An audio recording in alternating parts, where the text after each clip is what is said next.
I believe it was at Normandy, at the 75th anniversary of Normandy. I'm going to ask again. What do you pray for? I know you don't like to really talk about this, but I think most people across the country see you as an important figure, a critical figure at a desperate time for the country. They think that, and they want to know that you believe there's something more than just this. Well, I do. I think one of the reasons that our country has lost sort of everything, it's lost so much, is we don't have religion to the same extent. I mean, you look at those charts, they're so sad. I mean, it's just going bad. And the Democrats were violent and ruthless to religion during COVID. What they did during COVID, people weren't even allowed to meet outside, and they were 10 feet apart in some big field. They'd arrest everybody. They were fascists. They were horrible. That was a very bad time for organized religion. But religion, you know, it gives you some hope. Gee, if I'm good, I'm going to heaven. Do you believe in heaven? I do. If I'm good, I'm going to heaven. And if I'm bad, I'm going to someplace else, like over there, right? But it gives you, there's something that is so good for a country. We lost a lot. When you pray, what do you pray for? Well, I pray for our country. I pray, obviously. I pray for the same thing you pray. Our family and our country. We have a family, we have a country. And I guess we have a world. I pray for the world, too. I stopped what could have been world wars. We are very close right now to a world war. When you look at what's going on with Russia, Ukraine, we're spending billions of dollars. Now they want offensive weapons so we can go in and hit Moscow or this. Let me tell you, we're very close to a world war. The Middle East is ready to blow up. The Russia-Ukraine thing is much more serious than God, I hope I'm not. worried about the Hezbollah attacks in Israel. Obviously, children's body parts were being picked up. Yeah, they're the Iran attacks. Look, I had Iran. They had no money. They were broke. Now they have $300 billion. They made it all in 3.5 years. I said to China, if you buy oil from Iran, you can't do business in the United States anymore. Plus, I'm going to put 100% tariffs on everything you do send us, okay? So remember this. They weren't buying anything. Nobody was. Iran was broke. And I want to say this to Iran, because they're listening and, you know, they've got their ways. They would have been happy. Everybody would have been happy in the end. Everybody would have been happy. Iran would have been happy. They just can't have a nuclear weapon. Iran cannot have a nuclear weapon.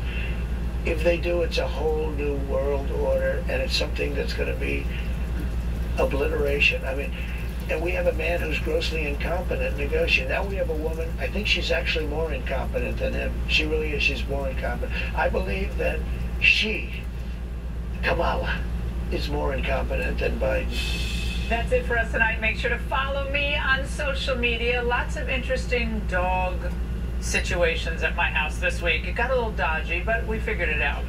Thank you for watching. Remember, it's America now and forever. Jesse Watters, he takes it all from here. Have a great weekend. Welcome to Jesse Watters Prime Time tonight. Take a look at what happened. The sole responsibility of our agency is to make sure our protectees are never put in danger. We fell short of that. What exactly is the Secret Service covering up? This was a mission failure. She's a third-rate candidate. She's laughed at. Everybody can't believe that this is happening. Kamala Harris running away from the media. Madam Vice President, will you be meeting Evans and Paul when they return? When you look into the eyes of these criminals and these gang members, you literally feel the presence of nothing. You feel death. You feel the presence of the devil. Primetime goes inside the world's most dangerous prison. ¿Y todavía se sienten orgullosos de ser bandero? ¿Sí? Plus, How dare we speak Merry Christmas? How dare we?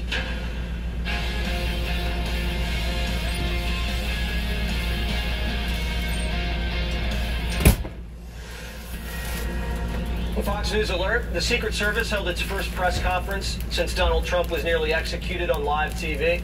After stonewalling the media and congressional investigators for 3 weeks, Director Ronald Rowe made a shocking admission. Watch.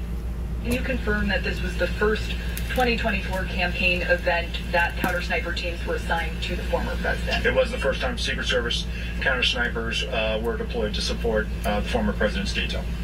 The former president of the United States and the nominee as the Republican The man who Democrats and the media have been labeling a clear and present danger to democracy, Hitler, and a dictator, wasn't given Secret Service counter-sniper teams at his campaign rallies for the last 2 years. That means when they put Trump on trial in Manhattan, every day when he returned from court to Trump Tower, there were no Secret Service counter-snipers. The whole world knew Trump's schedule and location for 6 weeks in a city with thousands of windows and high-rises. No Secret Service counter-snipers. That means when Trump was in the Bronx, no Secret Service counter-snipers. Anyone could have climbed onto a tree, could have gone onto a rooftop with a gun. What about when he went to the bodega in Harlem after court? He's enveloped by buildings, hundreds of windows, any one of which a rifle could have fired from. No Secret Service counter-snipers. So why all of a sudden, after 2 years of no Secret Service counter-snipers, they showed up in Butler? And that was the rally where there was an attempt on his life. Good question. After the assassination attempt, the intelligence community leaked an exclusive to their friends at CNN, saying the reason they added counter-snipers to Butler was because of an Iranian threat to Trump's life. But that doesn't make any sense, because there's been an Iranian fatwa out for Trump since he whacked Soleimani. That was over 4 years ago. And when the feds were pressed about this, they admitted there wasn't any new intelligence from Iran. What a coincidence. The Secret Service surrounding Trump's been an illusion. We believe these agents were in constant communication with each other, using the latest technology. Technology we didn't even know about. Turns out, the Secret Service counter-sniper team in Butler never had radios that day. You mentioned that there were text messages from Butler ESU to U.S. Secret Service counter-snipers.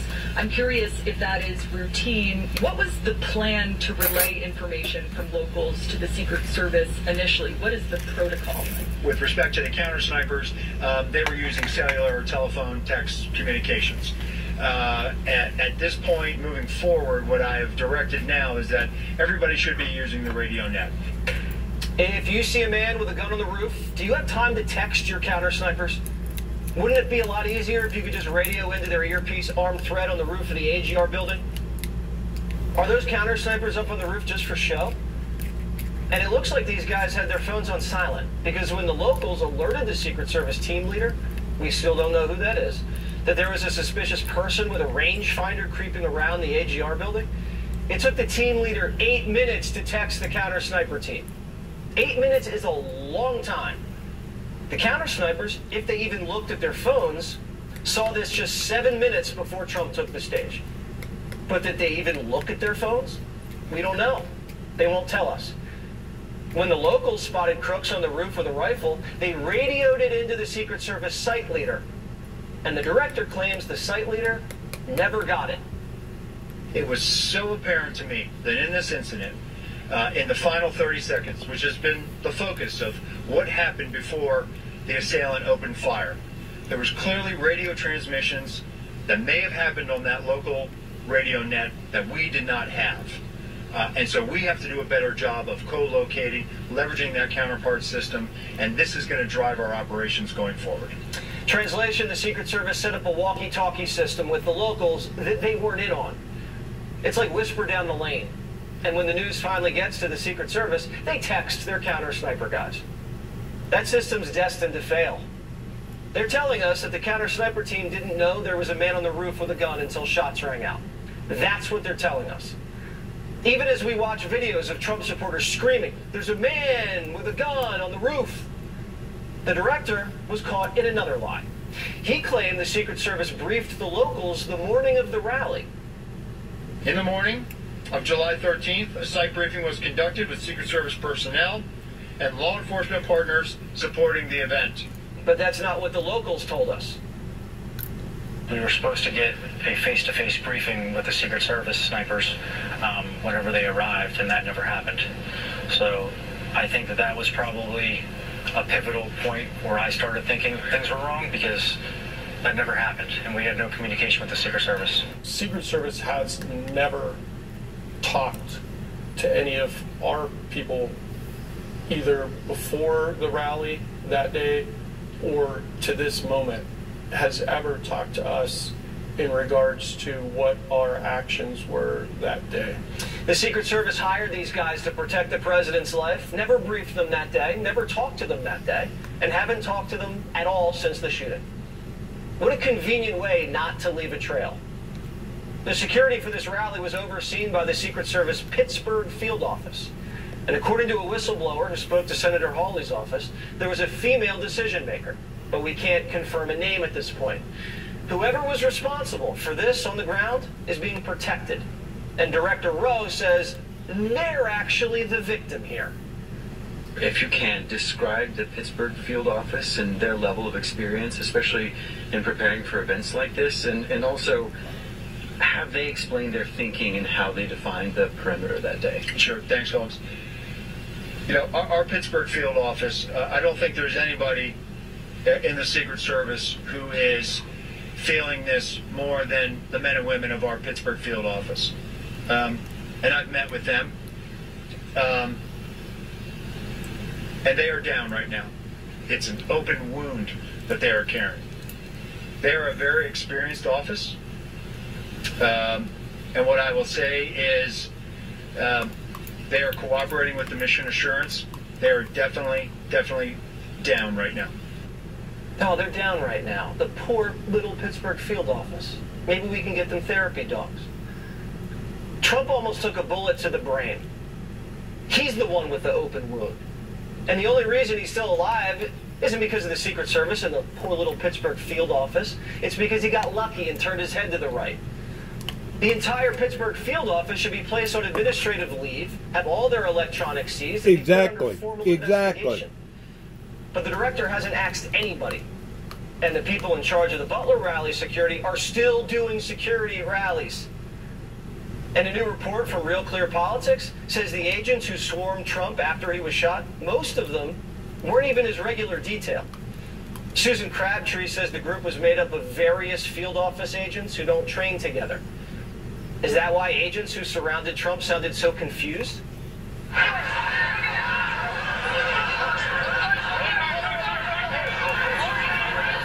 If you needed another reason to vote in this election, it's this. If Kamala is elected, the Trump assassination attempt investigation will be bottlenecked. Donald Trump told me that if he's elected, he'll declassify everything about the attempt on his life. So if you want to know what happened this July, you know what to do in November. Congressman Corey Mills joins us now. Corey, what did you hear today from this director of the Secret Service? Bunch of BS. Well, first off, it was completely unsat for the Secret Service director to try and act as if his information is going to be sufficient to the American people. What did we confirm here today? One, that we never should have had it on this actual site location without a proper advance, and if we saw that we didn't have a full presidential package, we should have moved the event 15 minutes down the road to the airport like he's done before, which is a much more secure area with less buildings with a vantage point. Myself and Congressman Eli Crane went up, and we went to both of the counter sniper locations, and I laid personally right where Thomas Crooks took the shot, and I can tell you that from that building you have a vantage point where you can see the shooter at all times. We went down to the exact location where President Trump was standing during the incident, and I can tell you the Kubota Manufacturing Center were about 420 plus yards outside of the perimeter zone, was a direct look at this shot on the president. Not to see that red dot? That there was an entire slew of buildings that was on the opposite side of the stage that also could have had snipers from that position. The entire thing was a botched incident, and you forget one key thing. The local law enforcement offered a drone capability to provide surveillance, and the Secret Service denied it. And they weren't there in the morning brief to get the comms channel frequencies. See? I can tell you I had a whistleblower come to me who was in one of the positions that said, we saw Thomas Crooks up to 20 minutes prior to the actual incident, and he had talked to his partner and said, I didn't know they let Antifa in here because of his dress and appearance. Look, this is the biggest Secret Service and security breach and failure that we have seen in our lifetimes. And we're talking about our presidential nominee, the former president who was denied counter snipers, as you pointed out. this event that took place is going to become so circumstantial when we talk about moving forward. And we're going to get to a stage, Jesse, and I can tell you this, even though Eli and I were not chosen for the task force as the most experienced members of Congress because we don't vote a certain way as leadership likes, we're going to launch our own private investigation. And I'll tell you something, it's going to get to a point, Jesse, that the evidence that we find and the gross negligence will basically put us in a place where you can't tell purposeful intent to be distinguishable from the gross negligence of the Secret Service. There you go. This is unsatisfactory, and we nearly, by milliseconds and millimeters, lost the president. Wow. You don't trust the congressional investigation? I think that there's some good qualified guys, but I think that what we should have been doing was a experienced task force that had people who understood the counter sniper capability. Look, I was a counter sniper with the Department of State. I have done, and I confirmed this with our former team leader, Ken Christo, who is a former sergeant major who rescued Jessica Lynch. I said, how many of these have we done? He said, at least 1,000. I can tell you after my initial site survey that without a full presidential package, without a even tethered balloon surveillance capability, without a drone capability, without having local law enforcement coordination, without, you heard the people on the stage, where do we go, where do we go? They should already know that your armored vehicle is your hardened safe room that they're going to move out. None of that was done. I would not have approved this venue. Last question. We need people with experience on that task force, Jesse. Yeah, I know. You should have been on that task force, and that's a shame you're not. I'm glad you're going to do this where they left off. Well, because I don't vote for bloated appropriation bills, Jesse. That's what it comes down to. I'm not a yes man when it comes to Congress. I vote for the American people. What about the text? These Secret Service are getting things over text. Does that make any sense to you? None at all. And I can tell you, we've always done where even if your local law enforcement that we're coordinating with doesn't have a radio, which is somehow able to get our frequencies that we're able to put a plug into, we would give them at least a standard ICOM radio, which is a line-of-sight radio that they can be able to utilize.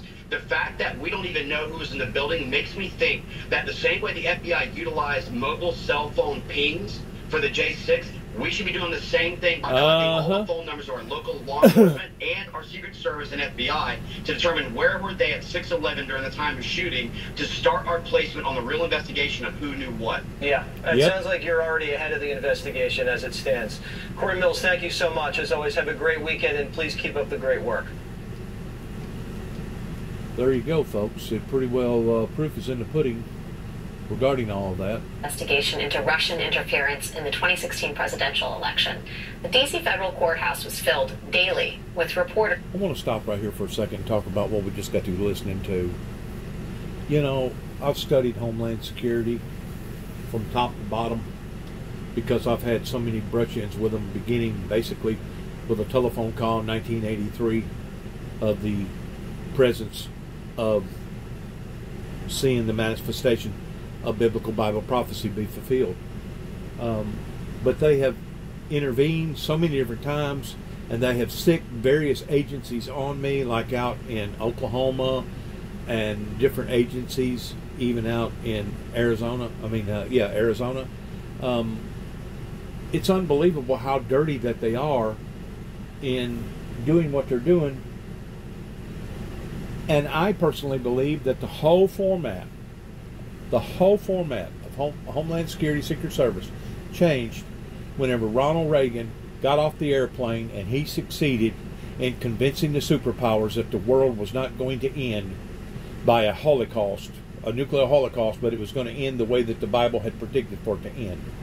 I think at that moment in time, they started becoming lax, they started becoming biased, and I've always said that the Secret Service is a government agency within a government agency. And if anybody needs to investigate, I would say it would be somebody like Interpol come in, somebody that's not biased, can look at all the facts, because this is my opinion, and opinions are like, buttholes. Everybody's got one, right? I think because the SWAT detail was there that day that hadn't been assigned for the past 2 years. I mean, you keep in mind that it was, I guess, Congress or somebody that tried to, whenever Donald Trump got his illegitimate felonies on his life, tried to take all his detail away from him, even though that's part of the presidential package. I personally think that the snipers was there to kill the shooter after the shooter killed Donald Trump. That way, there wouldn't be no witnesses. Kind of the same type of ordeal that was set up with the JFK assassination. That way, you'll know that you know that the one that could talk won't. Now, I don't know how that they're going to be able to investigate and figure out if that boy that done the shooting, the actual maniac, the shooter that was trying to kill Donald Trump, I don't know how they're going to have to find this out. And I still think that it was more on a supernatural spiritual level than it was a physical level. Because a lot of times people would do things subconsciously that if they'd have just sat and thought about it just a little bit and taken just a little bit of time, they wouldn't have wound up making the decision that they made. But because they got over anxious and because their emotions took over their body, the next thing you know, they get out here and do something stupid, and some of them wind up doing jail the rest of their lives or actually getting the elected chair. I've said all along, the worldly people has no earthly ideal in what we're dealing with and the entity that it comes from pertaining to mere, pure evil that's out to kill, steal, and destroy. And if they could have killed Donald J. Trump that day, hypothetically speaking, and thank God that he didn't, it would have set off a barrage of things going on in this country from A to Z that could have actually elevated to an all-out and out civil war. There is so many guns in this country, and there is so much misunderstanding in this country, and people are so on the edge pertaining to seeing the failures of this government again and again and again, in which I'm glad to see where they finally pulled it off towards bringing that guy home that was jailed illegitimately over there in Russia. But God only knows what that costed the American taxpayers pertaining to buying our way in. Plus, we had to give up a known assassin. I think he was jailed in Germany somewhere. It's just unbelievable. What Putin's trying to do is prove to his party that he's taking care of his party by bringing one of his top men back and patting him on the back and saying, you know what, you continue on doing what you was doing before. People have no ideal in the depth of the forces of evil here, not just with Donald J. Trump, but all the above. And whenever, and I'm not, I don't want to sound like that I'm a Russian sympathizer, because I'm not. I don't agree with anything that Putin has done for the past 2.5, 3 years, especially going into Ukraine this last time and doing what he's done. But whenever Mr. Putin gets on national TV and says that the Russian government had been cheated pertaining to their authoritarian figure, in actuality, they did get cheated. And the reason why is because the Windmill Ministries missions should have already taken off and accomplished what it needed to accomplish by allowing for the Holy Spirit to re-revolutionize not just America but the world, to the point of actually seeing peace and utopia, and also the second coming of Christ pertaining to the bride and the bridegroom. So whenever somebody like Putin gets on national stage and talks about how that their government agencies got cheated, which basically means been stolen from, they're actually telling the truth. Once more, I don't want to sound like a Russian's empathy or sympathizer, because I'm not. I don't agree with nothing that they have done ever since that I've been acquainted with them, going all the way back into the early 80s, of how much study that I have done on the government pertaining to worldwide global events, especially whenever the anointing come upon my life in 1983, whenever I should have died after a 1979 Buick Regal rolled over on top of me. I still don't think that they have gotten down to the bottom of it, and in order for the people to have any comfort, just like the investigation with the Mount Carmel Waco incident in 1993, just like the Oklahoma bombing in 1995 with Timothy McVeigh and Nichols, for the people to gain any type of security in having faith, I think they're going to have to bring somebody in from a complete, total different source, like Interpol, and come up with the facts and tell the people just exactly what happened. Because it does reach a level to where you have to start questioning, well, was this gross negligence or was this intent? Like I said, it's a strong possibility that that SWAT force, for the first time in 2 years, had now all of a sudden been called upon to be active, but yet no, didn't nobody take a shot at the shooter until the shooter already disengaged, I think it was 8 shots, if I'm not mistaken, and clipped the prior president of the United States that's now running for the next presidency on the ear. That within a millimeter, 1 millimeter, could have made all the difference between a bullet in the brain or not a bullet in the brain. That's how close it was. So their attempts failed. So whenever it comes to divine intervention, yes, that was divine intervention. God seen what was going on and put a hedge around Donald J. Trump. And now the whole truth, as Paul Harvey used to say, is now starting to come out in bits and pieces. And whenever I make a statement such as I made before, that it couldn't have happened to a better group of people, I'm not talking about the politicians that's running for presidency that I'm against. I'm against that agency, that Homeland Security agency that took on an entity of itself after 1988, whenever Ronald Reagan accomplished what he accomplished. That Homeland Security took on an entity, and God only knows, because they work with other agents all over the world. They have to protect diplomats, not just the American diplomats, but if there's somebody over here from China or somebody over here from other parts of the world, they got to protect them too as well. They're not just protecting our diplomats. They're not just out here controlling counterfeit situations and stuff like that. It's a global network. Homeland Security is a global internal network. And that eternal network took on a life entity of itself after finally Ronald Reagan convinced the superpowers that the world was not going to be destroyed by humanity. But of course we see, anybody that knows anything about my life pertaining to my past, we see how strongly that their resistance movements was towards trying to stop the founder of the Windmill Ministries again and again and again.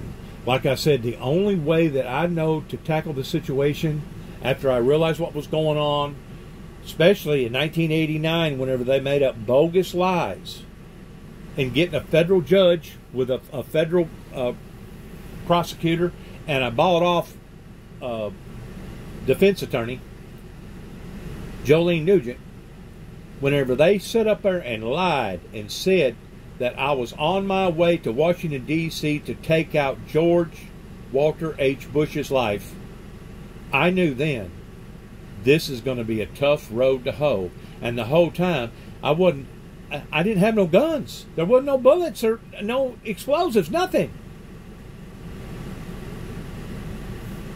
I was on my way to get the media's attention that we had went to war with the wrong people.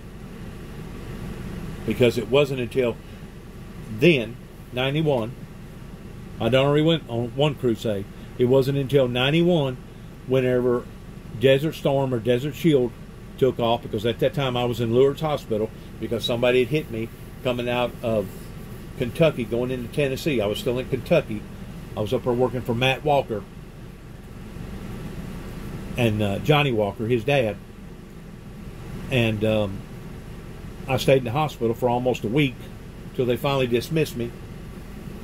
And after I sat there for almost 4 or 5 nights, whatever, and I was constantly seeing this barrage of freaking missiles and communication lapses pertaining to the media, the government having to get onto the media because the media was letting them know where we were fixing to bomb next and all this other stuff, that that really had an effect on me, because I knowed that what they was doing was going to be consequential, because we was going to war with the wrong people. It was not the people that they was fighting after. There's no doubt that that area needed to be cleaned up. There's no doubt that Saddam Hussein was a ruthless dictator. But instead of us bringing stability to that region, we actually brought more instability to that region. And I don't think anybody that's ever studied this will know what I'm talking about towards it being true.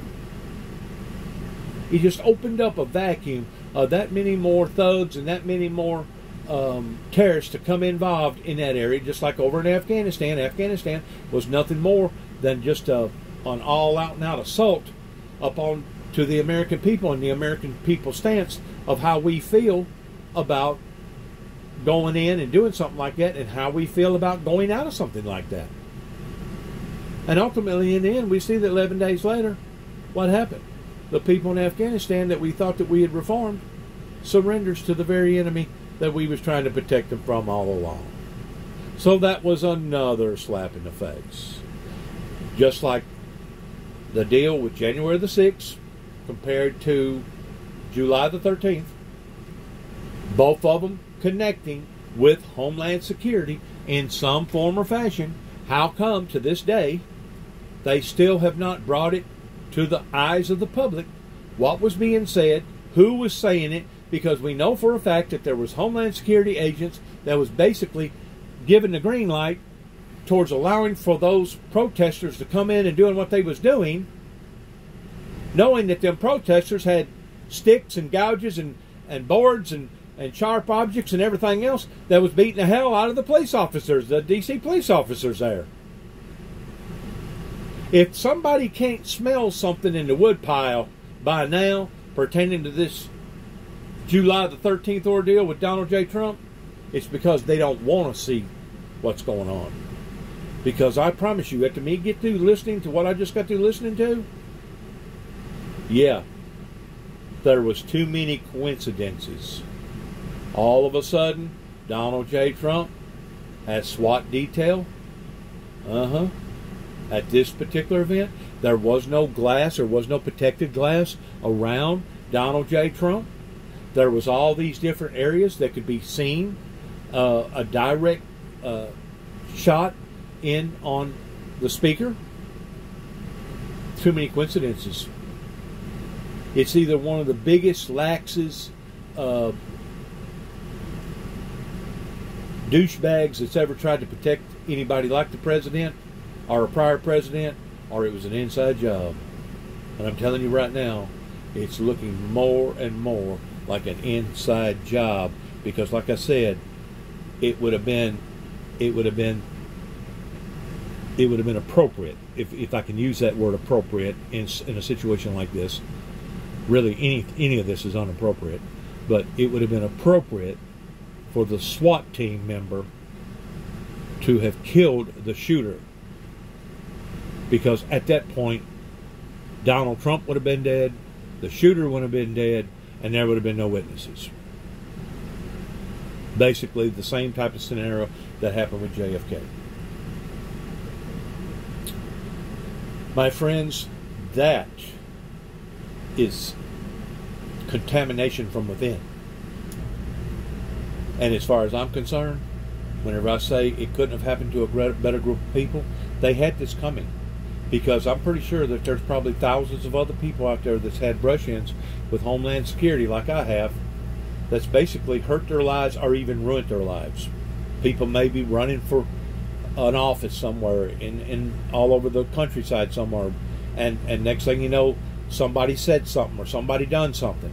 This agency within this agency is corrupt. And until the American people get down to the bottom of it,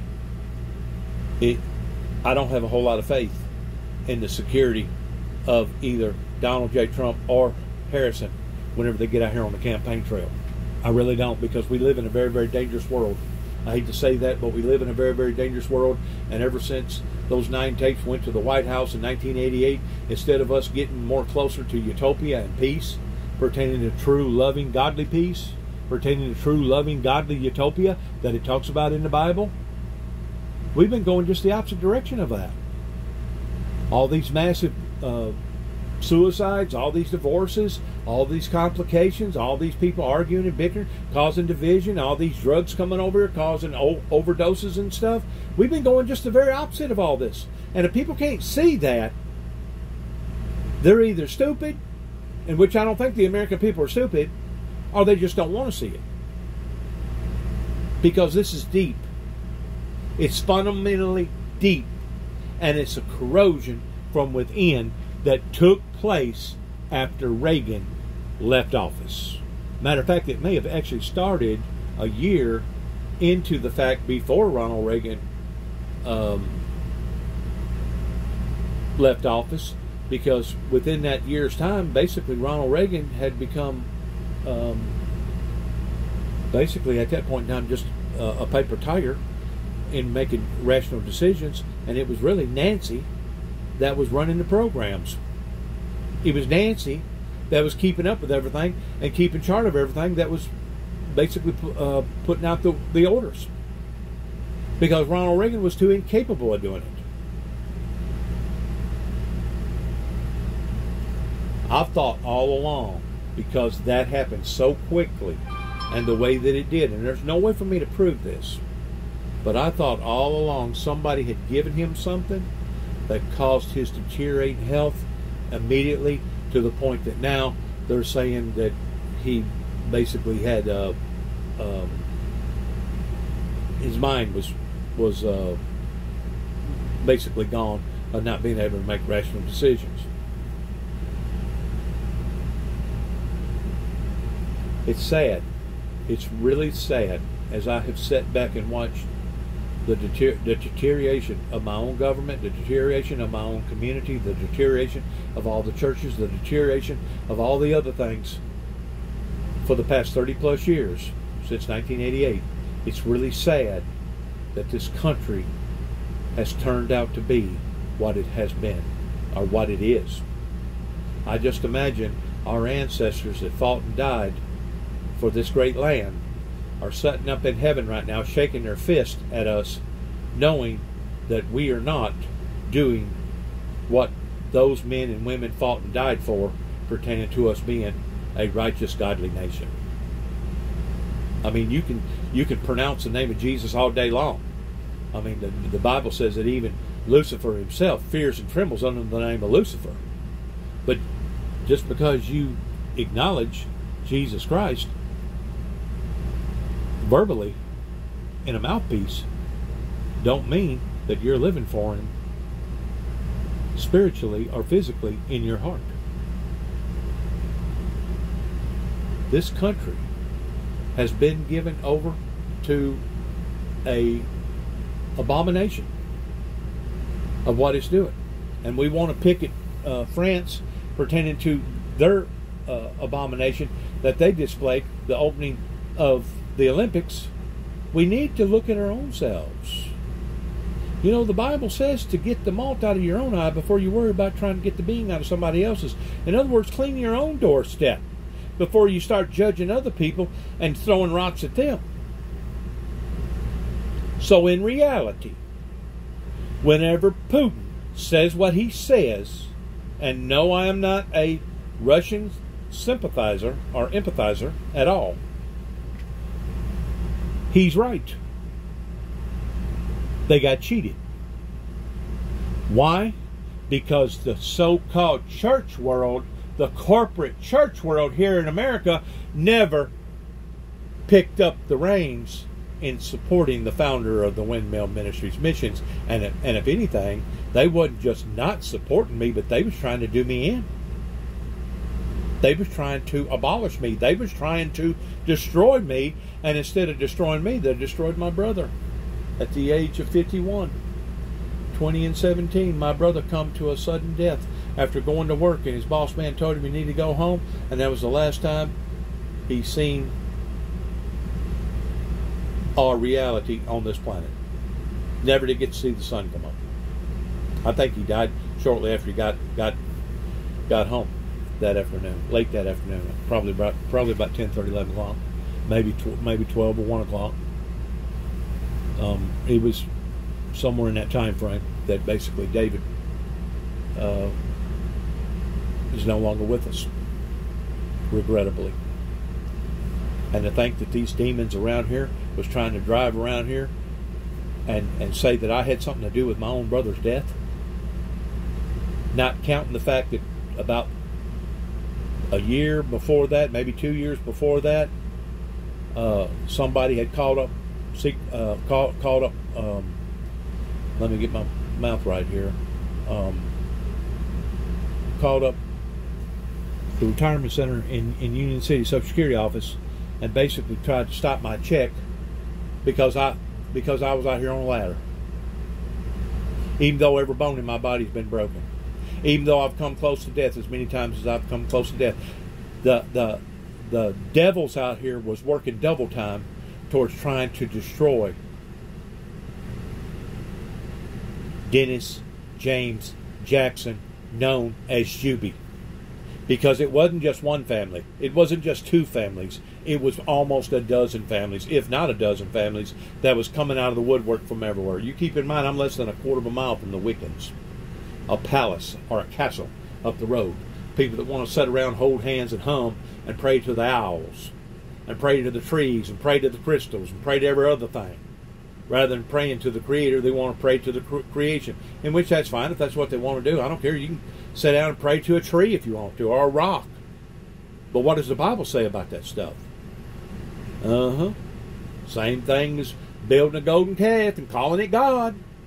Bowing down to a golden calf. They was doing it back in the days of Moses.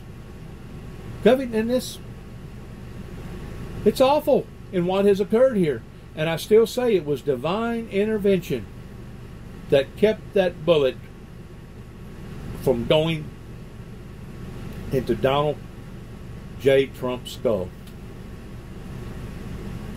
It was only divine intervention that kept this country together to the degree of not seeing massive rioting that would probably have spewed over 100 times worse than the civil rights ever thought about.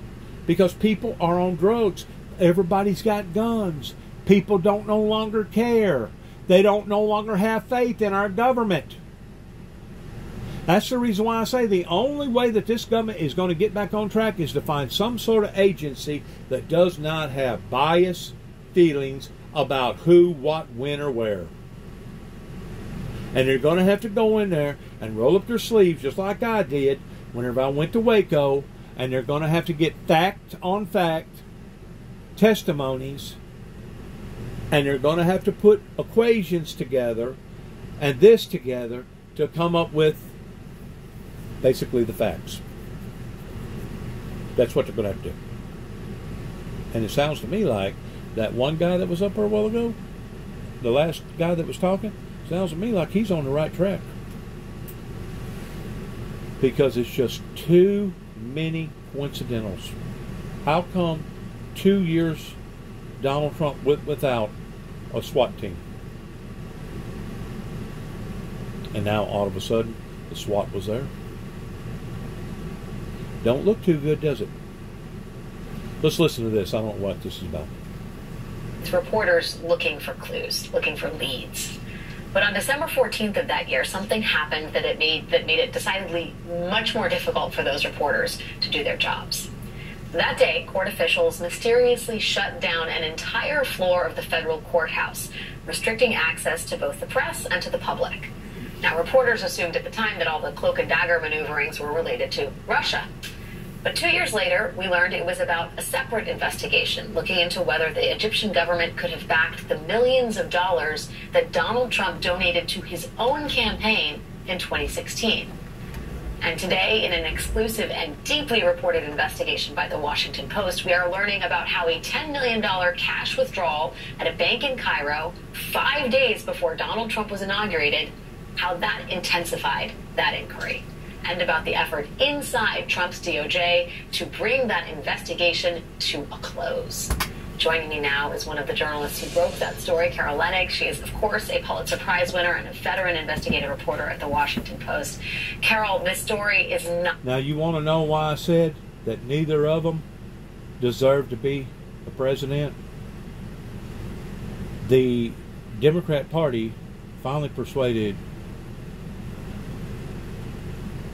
Mr. Joe Biden of no longer running for office.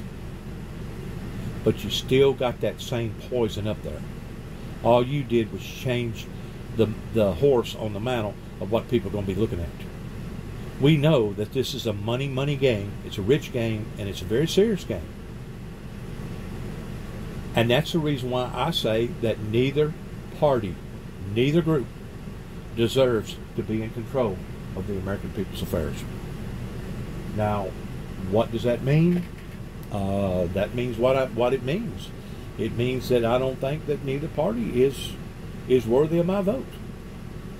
And to be quite honest with you, I'm going to feel guilty if I go to the ballot box and vote, because now that's going to make me just as guilty as the party that I know that shouldn't be up there. I'm going to be an accessory to that particular movement. And I don't want to be an accessory to that movement. And rather than me be an accessory to the movement, I'd rather stay at home. Is it important to vote for the presidency? It's probably one of the most liberal, important things that we as a democratic nation of people could ever do. It is a sacred thing for us to be able to do what we're doing. But if we are voting for people that we know neither party should be in there, then what does that say about the people? What does that say about the people? They wanted to put another paper tiger in there pertaining to a Kennedy. Well, he ain't getting enough contributions to basically even concentrate on one state pertaining to a whole lot of commercials, much less all the states. You got to have backing, because basically this is a media frenzy. Whenever this happens of this magnitude, this is a media frenzy that keeps those people on TV, keeps them talking on the mics, and it also keeps the money flowing. That way they can keep the lights on. And if it wasn't for big money contributions, the media frenzy would basically dry up. And they know it. And people like me knows it. Because I don't know how many hundreds of millions of dollars that they spend every time that this occurs on this presidential race. Well, if you don't have the backing, if you don't have the money, you can't get your message out there. If you can't get your message out there, guess what? You're just a finite. You're just a wimp. You just will be whistling Dixie somewhere out here in the countryside somewhere. Because that's going to be about the extent of it. If you don't have good sound backings, and if you don't have the support of the people in behind you. And I can say that not only about the Kennedy guy that's basically the paper tiger, but that's basically the position that they wanted to put me in. They didn't want me to win or have a part in the Doomsday Devil's Do. There were certain people that was dead set that they was not going to not only not support me, but they was physically going to attack me or let their guard down in dereliction of duty whenever they should have been protecting me, and they didn't. And it costed the death of my brother. That there's individuals up here that run the show up here in Dresden, Tennessee that are going to be accountable for one day. Because if the people can't come together in making a rational decision that the ball was dropped and basically something should have been done after I don't even have probably at least, I'm thinking about 200 calls, 200 incidences that happened out here during a 3-year period. And I may be off a little bit one way or the other, but I'm somewhere in that game. I mean, it was really that intense. Hiring attorneys, trying to get things accomplished, and they were still coming after us out here. They were still terrorizing us. They were still vandalizing our property out here. Proof is in the pudding of what has went on. Not only on that level, but on my level. on God's level, look at how the churches has diminished. Look at how things have drastically changed. Not only since the Waco deal, not only since the Oklahoma deal, but since the 9/11 deal. And now it's all coming out pertaining to, yes, the Arab community was in behind bin Laden. They was using bin Laden as an scapegoat by thinking that they was going to be able to put forth this message after they had banned bin Laden from coming back to Saudi Arabia, that they was going to shadow it to the degree that nobody would suspect them. That's exactly what they done. And I think the Bushes knowed about it. I can't prove it. But I tell you what, if it can be proven, those people need to go to jail, and every penny of their estate needs to be handed back to the people. Regardless whether it's Bush or Cheney or any of the above, towards what that they have done. If it can be proved that it was a direct flaw towards basically allowing for that to happen to the American people, that's actually an act of treason. And according to the federal laws in the Army guidebooks, execution is still on the books that can actually happen pertaining to treason acts.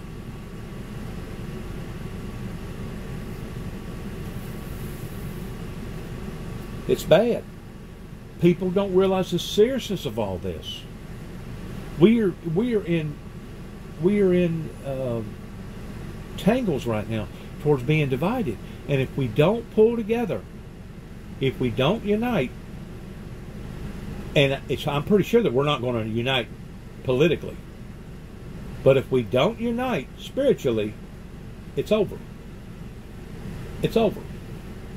And our enemies at broad know it, regardless whether they be right here in the States or they be on the other side of the pond. They know it. Is not to be believed. Thank you for being here tonight. First, just, there are a lot of ins and outs, but as you understand it from your reporting, where do investigators, or where did they suspect this money may have come from, and where were they concerned it might have gone?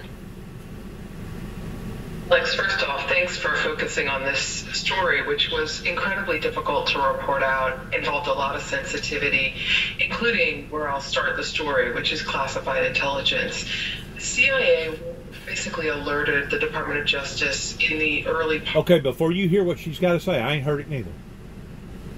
Keep in mind, it was Donald J. Trump that reneged on contracts with Ukrainians that wanted to basically do a pro deal with Ukrainians. Why? Why would somebody have done that? Keep in mind, it was Donald J. Trump that got impeached by the Congress, but said it wasn't bad enough for him to leave office. And one of our state representatives was one of them that done that. This stinks to high heaven. And if you can't smell something in the woodpile, you need to evaluate your nostrils. 2017, that they had information from an informant and other corroborated sources of intelligence that investigators at the time described as jaw-dropping. The intelligence suggested that the president of Egypt, Abdel Fattah el-Sisi, was planning and arranging to send $10 million illegally to help Donald Trump's re-election effort. You may remember at that time that there was this concern in Donald Trump's campaign world that after the Access Hollywood revelations, donors were backing away from him. He didn't have any money left. It was running on fumes, and his aides were asking him to write a big check of his own money to the account, and he would not do it. Well, in September, he meets el-Sisi, and at the end of October, he writes this check. What the intelligence suggested and what led to and spurred the Department of Justice investigation was that el-Sisi wanted to help Trump was, even at that time, promising a great relationship with Egypt if he was elected president, and that investigators needed to get Trump's bank records to try to figure out, did this money, mysterious money that they later learned had actually been withdrawn, just as the intelligence suggested, there you go, from one of the accounts linked to the Egyptian intelligence agency? Did this money withdrawn and put in duffel bags weighing 200 pounds in $100 U.S. bills, very large percentage of U.S. bills then in the Egyptian currency of all of it. Now you keep in mind also that they just had court up in New York that lasted 3 hours pertaining to the 9/11 incident, and they have found a slew of evidence that never was presented to the high court that now can be proven come from Saudi Arabia.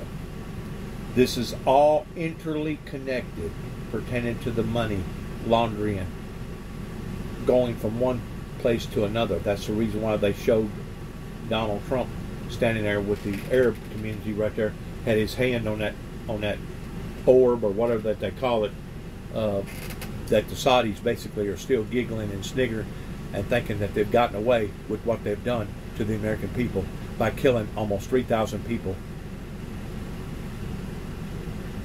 in one incident. In one incident.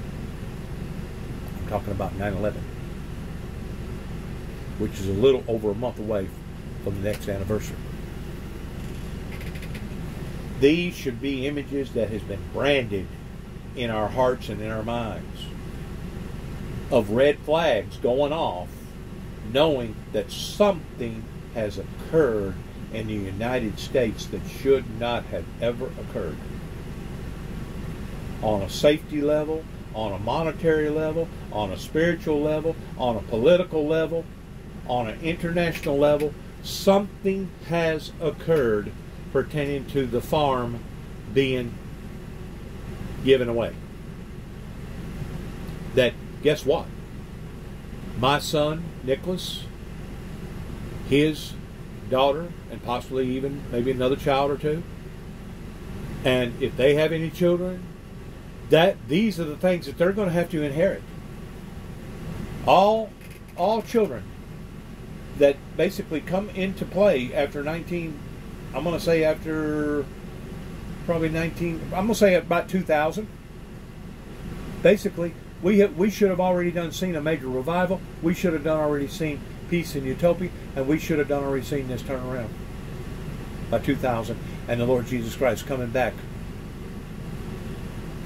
pertaining to rapturing the children out of the planet, off the planet, out of the planet, off the planet, whichever way you want to look at it.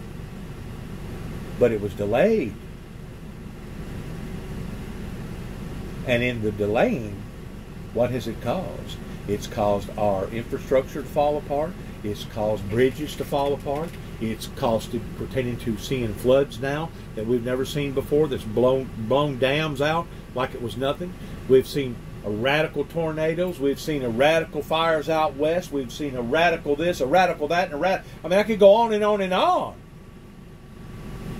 of what this delay has costed. Now, whether or not you want to believe that or not will be entirely up to you, but I'm telling you what I see as a witness to all this. And I'm telling you now that if you don't smell something fishy, it's because you don't want to. Egypt, did that money that got withdrawn 5 days before Donald Trump became president, did it land in Donald Trump's accounts?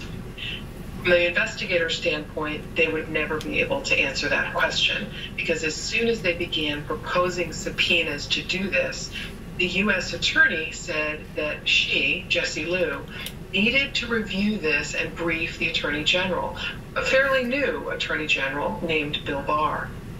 And within days of reviewing the intelligence herself, meeting with Barr, conferring with him, she returned to investigators and said she no longer believed that this was a good idea to subpoena Trump's bank records. the FBI was so angry that they began preparing their version of an ultimatum.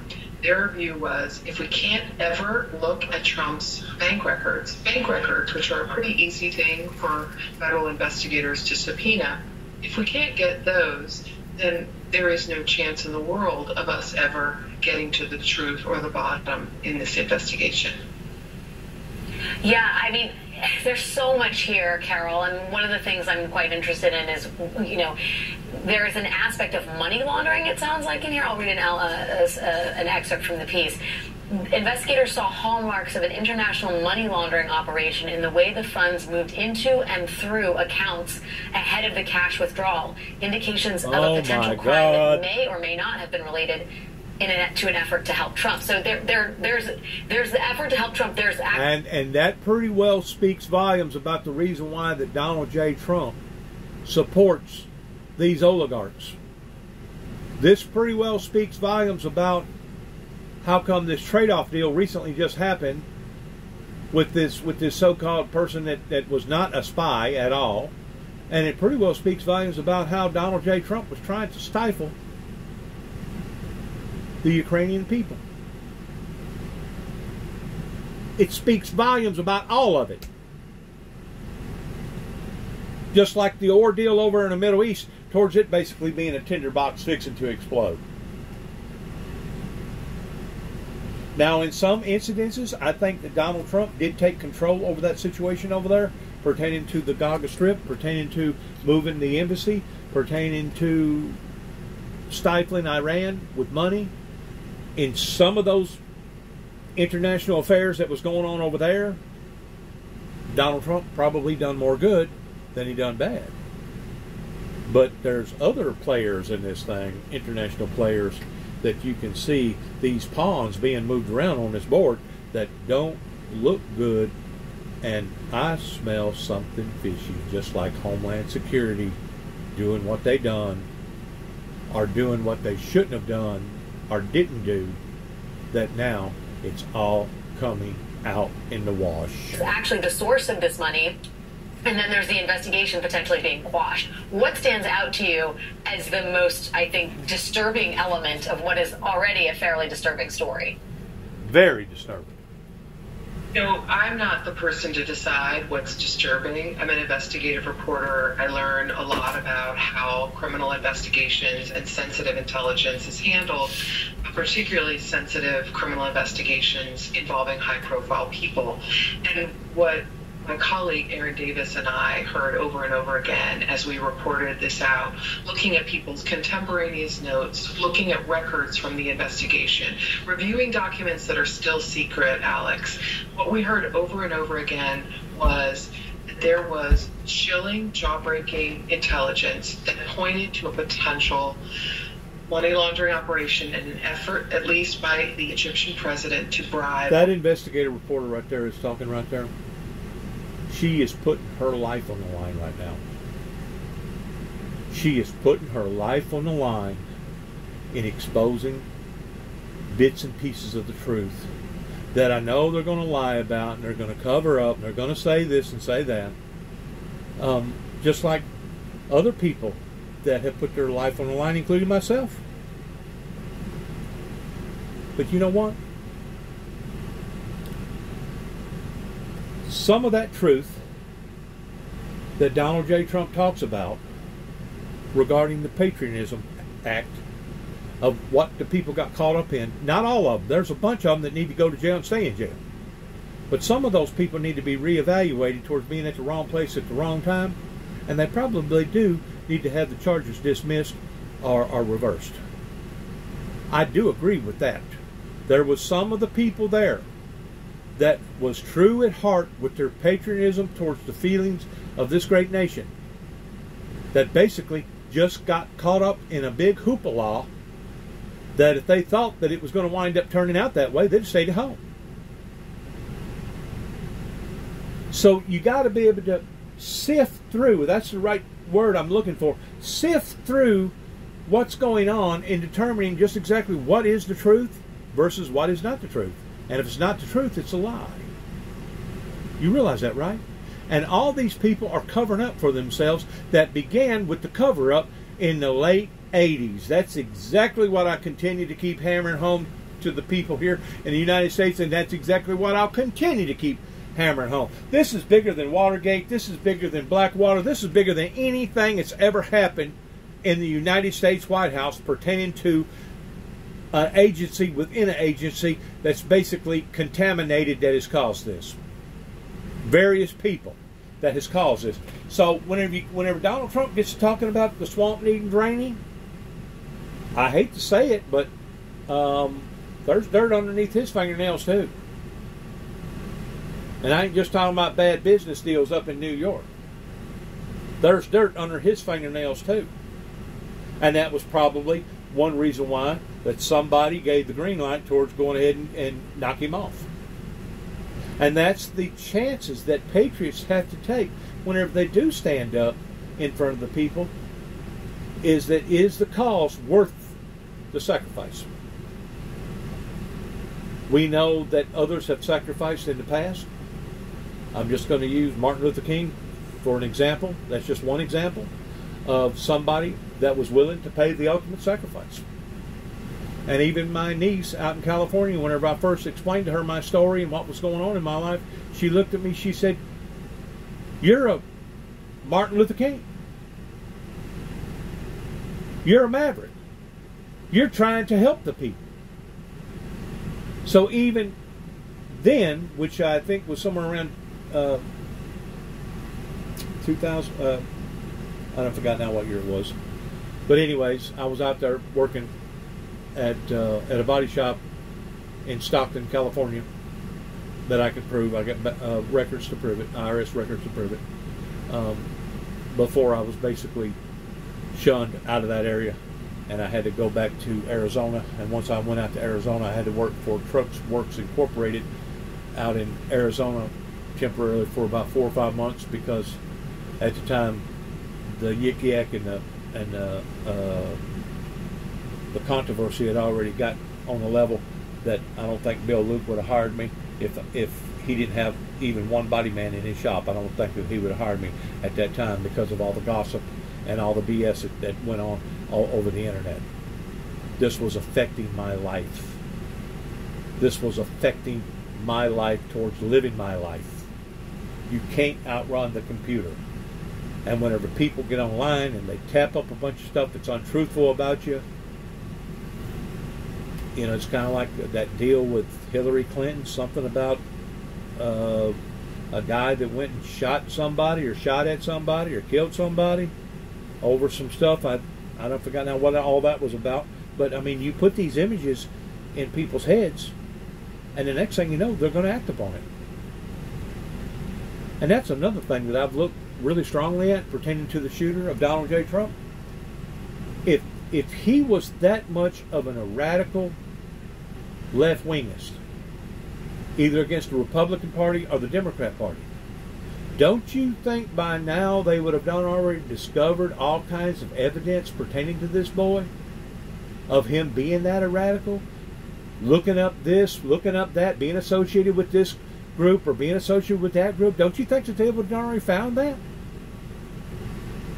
It's kind of like taking a cooler. They call it a cooler gun. A lot of cops will have a cooler, dirty cops especially, somewhere where they can get a hold of it real quick, just in case they do shoot somebody that they shouldn't have shot. Could have been a kid with a toy gun. I wouldn't want to be a cop right now at all. But they'll have a cooler, that way they can put that gun in that boy's hand, or that individual's hand, to say, oh no, this individual, they had a real gun, they were shooting at me, and I had to survive by shooting this individual back. And usually the cooler will be a clean gun. It'll be a gun that's never been involved in any type of a murder. It'll be a gun that's never been stolen. In other words, the serial numbers will still be on the gun, and it'll be a cooler. It'll cool things off. Well, that's basically what that boy was that day. He was a cooler. And he was fixing to cool things off pertaining to the destruction that's going on from within. Well, now, since God had his protecting hand over that incident, we're now starting to see both sides of the fence. Both sides of the fence. This is what happens whenever you go to cheating or lying to the American people. And right now, I'm not just talking about politicians and preachers.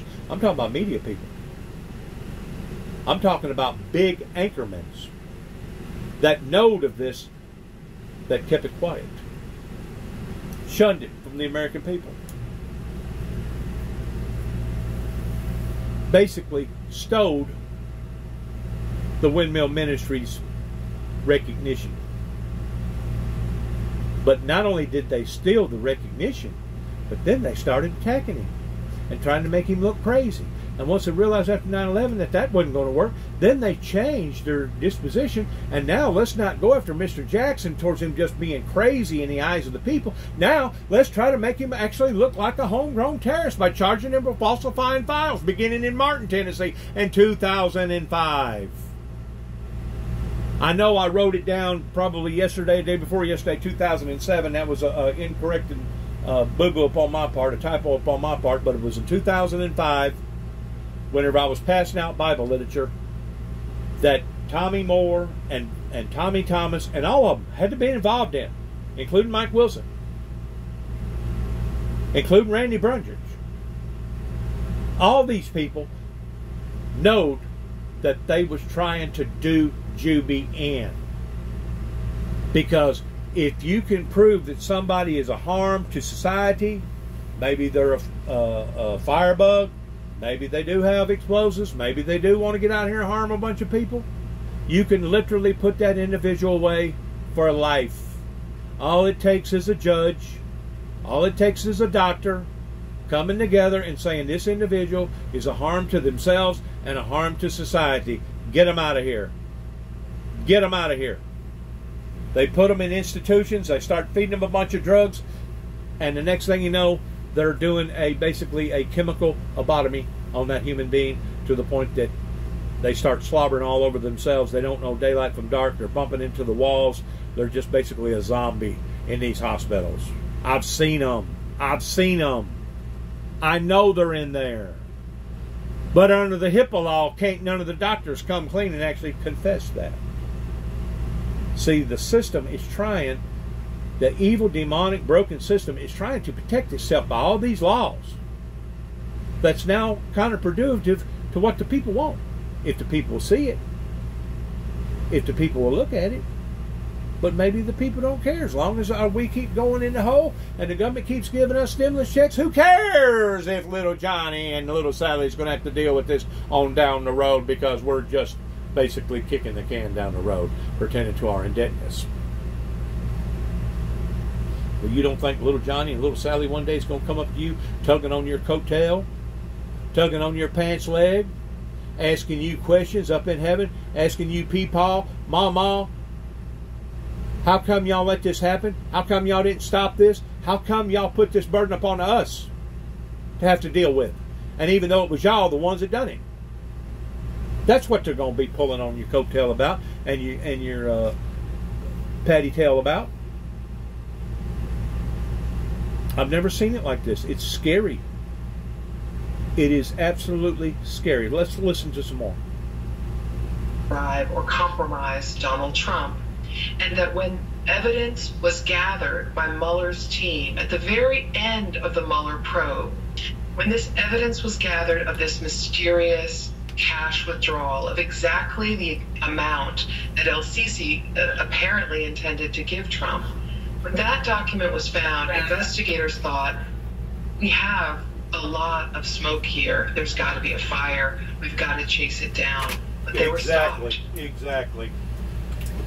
Well, I mean, as you note in the piece, the statute of limitations has expired. The deadline for bringing charges under the federal statute of limitation for illegal campaign contributions expired, I think, January 15th of 2022. But it is hard to imagine with reporting like this that this story ends there. Carol Leonnig, it is a revelatory bombshell reporting, deserving much more deeper discussion. Thanks for making the time tonight. I really, really appreciate it. You too, Alex. We have one more story for you tonight. The Supreme Court has released its stranglehold on Special Counsel Jack Smith's remaining criminal case against Donald Trump, just in time for the election. More on that when we come back. I'm going to end this right here. This has all become chaotic. It's become chaotic. It's on a level of total destruction. That if there's ever been a time, if you're a born-again Christian, that you needed to pray and pray for one another and pray for our leadership in this great country, it is of today. There are so many entanglements, I call them hornet's nest, that are fixing to just basically blow up. You know, how come a government would allow for millions of illegals to come over here knowing that they was undocumented and illegal immigrants? How come that a government would allow that upon to its own people? God bless America. God bless our troops. And may heaven help us all. Big, little, great, or small. May the love of God have mercy on us all. Shalom.